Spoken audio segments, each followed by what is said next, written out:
Hey everybody, I'm Stan, I'm Guy. and we're 2SD, and this is our Survivor Series reaction video. We just finished watching it. It's a day late. It's actually Monday night. We didn't get to watch it Sunday night because we were both working. So we watched it today, and right off the bat, I want to just a moment of silence for Shane McMahon.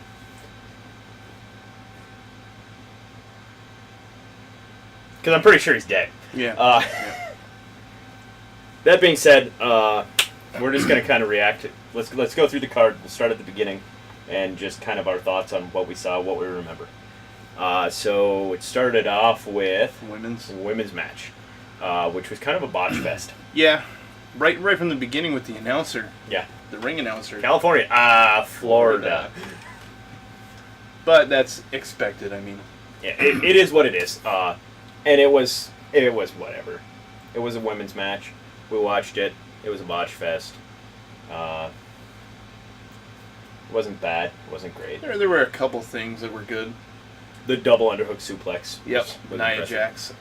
The Alicia Fox botched a move and then did that bridging Northern Lights suplex. That was impressive. Which was good. Yeah. But overall, it was whatever. It was a good way to open the show. Then you had The Miz and Sami Zayn. A lot of people, I'm going to guess, are out there going, oh, it was dumb. I actually kind of liked it. I enjoyed it. It was a good match. It wasn't great, but it was good. And it does build The Miz as a heel. Continues to move him along of, hey, I'll cheat to win. And I think that's good.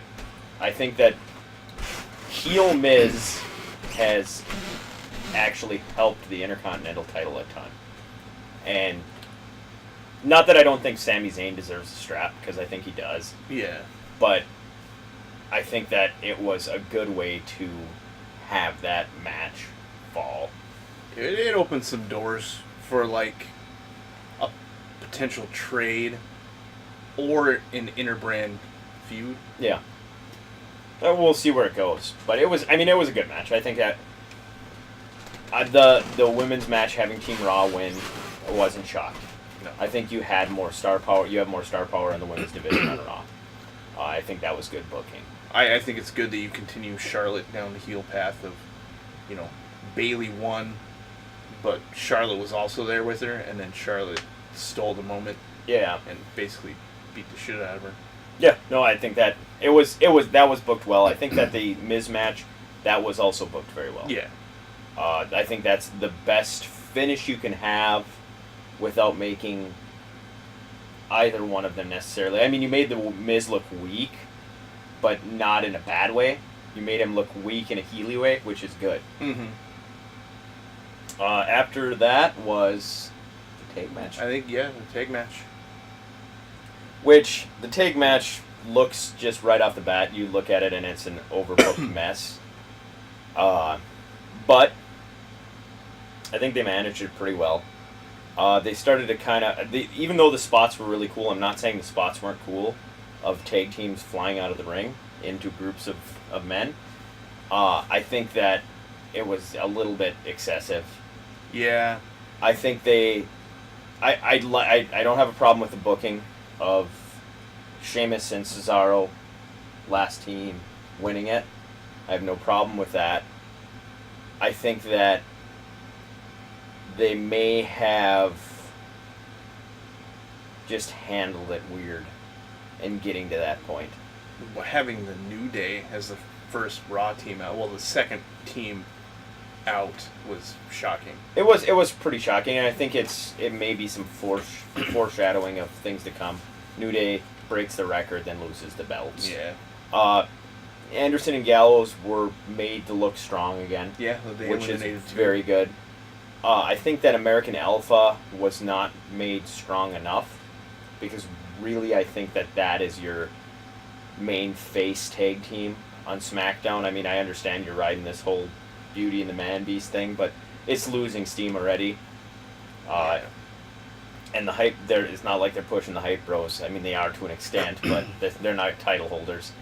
No. So I think that you ultimately SmackDown, you're building a Usos American Alpha feud, in my opinion, and in order to do that, you ultimately need to make them look stronger, and I don't know that they did that in this match. They made the Usos strong. The Usos look good, and I think that rightfully so. The Usos have established themselves in the tag division. Yep. Their gimmick was getting stale. The rework works really well. They're solid as a heel team. That was the one downside of that, but it was a good match. Anything else that stuck out to you in that? I like the end of Sheamus and Cesaro with the whole, like, are they going to shake hands and be on the same page, and then just... Yeah, but it was looking like maybe they were going to make them all of a sudden be a cohesive unit, and then no. The giant swing was cool. Yeah. It was a well done match, especially considering the massive mess that it innately is of 20 guys. Yeah. After that was Cruiserweight? Yep. The Cruiserweight match, it was just a match. Just some high-flying moves. It was good, but it wasn't great. There was a lot of, like, roll-ups. Yeah. I mean... The one thing that boggles my mind in it is the ending. Baron Corbin.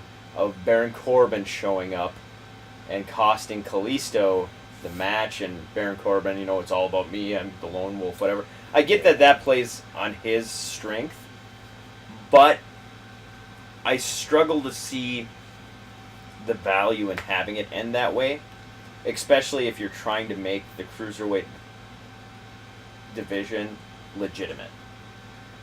Well, their feud isn't around anymore, even. Like, he stopped feuding with him and then started a feud with Swagger. Right. Well, and Kalisto was injured. Yeah. Now he's back, and then Kalisto injures him. And did you see that? I didn't. Okay, that's what happened. Okay. That's why Baron Corbin wasn't on Team SmackDown. Oh, I knew he got injured. He got injured by Kalisto. Okay. Kalisto drop kicks his leg into the steps. Oh yeah. I get why he interfered there. Yeah. But I don't get how are you going to restart that feud of Kalisto and Baron Corbin, or is it I think they should have been building the Cruiserweight division. Yeah. And I'll continue to say my problem with the Cruiserweight division. Like, I think it would have done better on SmackDown because I think they would have been allowed to develop personalities and face-heel personalities, and there would have been more of a play on that on SmackDown. I understand there isn't as much time on SmackDown, though. I think part of it is maybe they booked it that way because everybody was like, oh, SmackDown's going to win since 210 is filmed after SmackDown. But it was an okay match. It wasn't great. It was what it was. I love Brian Kendrick, so yeah, I always enjoy watching him. Well, you make both of them. Well, neither of them looked weak because of Baron Corbin. Yeah. So. And if there was going to be an ongoing feud there, I think that's a good solution, maybe. But you don't have it. After the Cruiserweight match, singles. 5-on-5 singles, men? Yeah, I think so, yeah. That would be the match that... It was done well. It wasn't done necessarily as well as I think was capable with the talent that was in it, but it was done well. You had the fan service. Guy actually had to go to the bathroom with some lotion because his Shield got back together. It was well done. I think the match as a whole was well done. Shane McMahon took some nasty bumps. The spear at the end was brutal. Yeah. His head hitting the match, there's no way he doesn't have a concussion. He was supposed to get pinned with that spear. And the ref called it off and got him out of there, which was the right call. Yeah. The thing is it's getting to a point of... I get it. I get that Shane McMahon does these things, but you can't kill the guy. He's getting old. Yeah, he's the GM, commissioner, right? Yeah, commissioner of SmackDown. Like, sometimes he just takes a beating, and I appreciate the fact that he wants success and he wants the show to be really good, and that's amazing. But you can't always do crazy shit. He took a hard beating in that match. You had some really strange things. I liked the use of Ellsworth to get rid of Braun Strowman.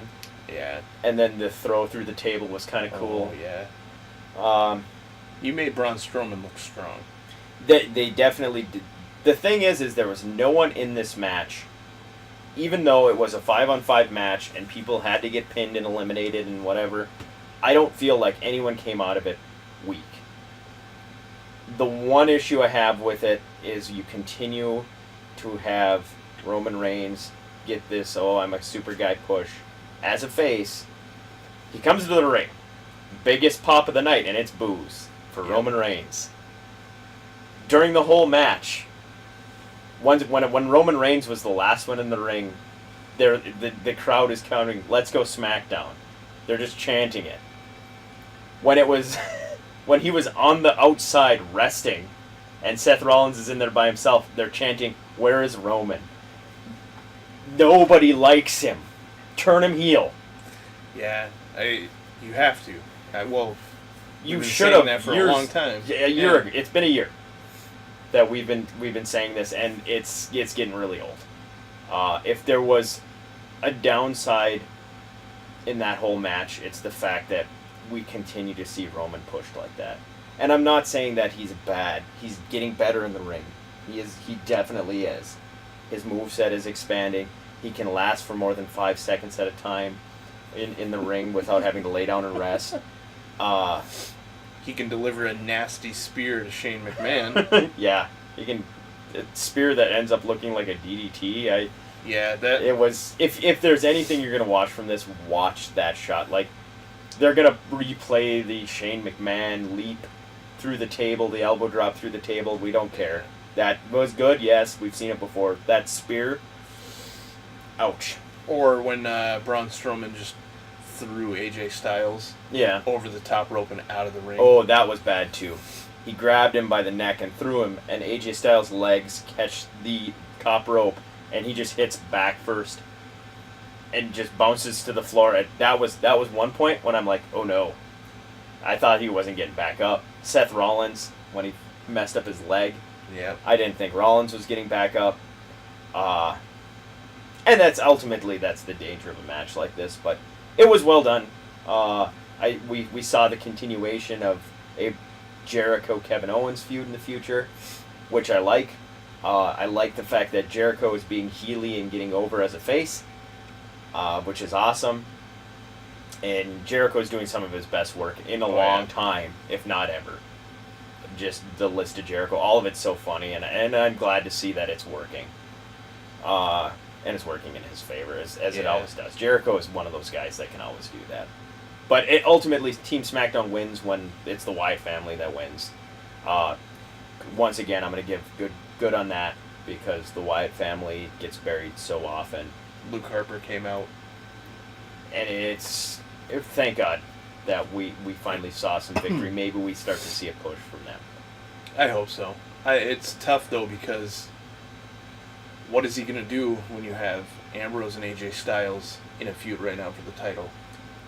I just think you start building the Wyatt family as a viable threat, and you have one of them. It's AJ Styles and Bray Wyatt, or Dean Ambrose and Bray Wyatt, and you make him a viable heavyweight contender. That's my opinion. And then you have Randy Orton maybe go after the IC strap. And then we get to the shit show of the night to me. Of the squash match. Yeah, I called that after he shoved him to the mat. I turned to you and I said, is this going to be a squash match? And it was. And here's what boggles my mind is, based on what I've been getting text messages about the fact that Goldberg is going to stick around and he's going to be at the Royal Rumble and he might be wrestling The Undertaker. Okay, fine and dandy. But you have a guy who hasn't wrestled in, 14 years? Whatever it is, a long time, come back and face the guy who's supposed to be the destructive force in your whole company. Like, the most... And just squash match him. Yep. It mind-boggling to me, because where's your benefit? Okay, and don't get me wrong, good for Goldberg, good moment for him and his kid and his wife, whatever, great. But where's the payoff for you? Those fans you drew in to come and see the Goldberg match That paid money.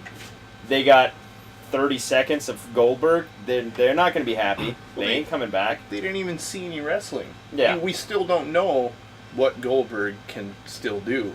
Right. He can spear and he can jackhammer. Your Okay. smarks are now just like, fuck you, which I was not pleased with it, and it's not. I don't think that it's about. Could you book Goldberg to win this match? Yes. Oh yeah. However, it was handled poorly, and beyond which, if Goldberg's going to stick around, and you knew this, you book it in a manner. To me, you book it in a manner that builds to Goldberg Lesnar at WrestleMania, and you have Lesnar beat Goldberg here.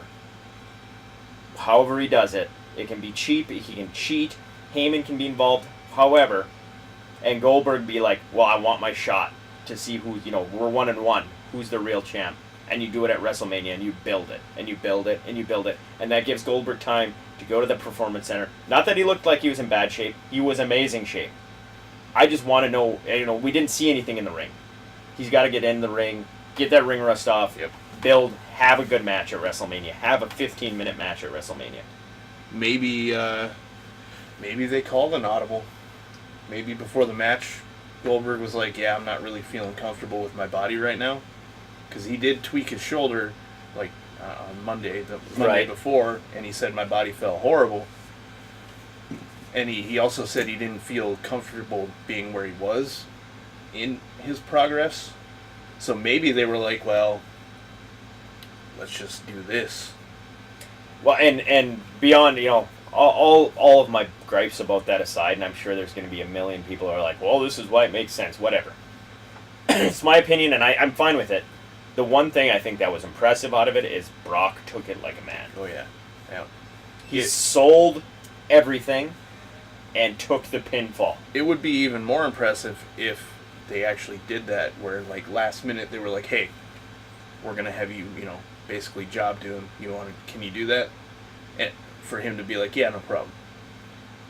And like I was discussing with Guy earlier, is just the fact they kind of have him over a bucket. What's Brock going to do? I mean, not that Brock needs to do anything, but it's not like he can go wrestle in or fight in UFC. He's got all the doping allegations. It's not like that can go on. So if he wants to keep making money, he's kind of got to stick around. But I just think it was poorly done. Yeah. Bad way to end Survivor Series, especially when you're talking about rebuilding the Big Four. If you're going for shock value, I think that's right up there with Lesnar beating The Undertaker and conquering the streak for shock value. Because that was like... But the thing is when you have Lesnar beat The Undertaker, conquer the streak, you build something out of that. Yeah. You build the beast out of that. I mean, not that he wasn't the beast already, but you continue rolling with that, and I realize Lesnar wasn't a regular at that point either, but I just... Yeah, you really can't build Goldberg as indestructible anymore. Yeah. Because he is, like, 50 years old. Yeah. I mean, that's... Well, we'll have to see where it goes. But overall, final grade for Survivor Series. A B. I was going to say a B-. It wasn't horrible. It was enjoyable. It was better than an average Raw. Mm-hmm.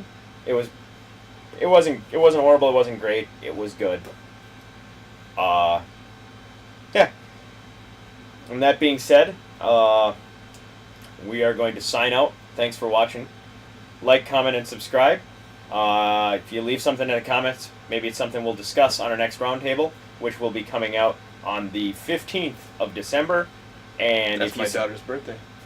And if you subscribe, you'll get that, notification as soon as that goes up. Once again, thanks for watching. I'm Stan. I'm Guy. And we're 2SD. Good night.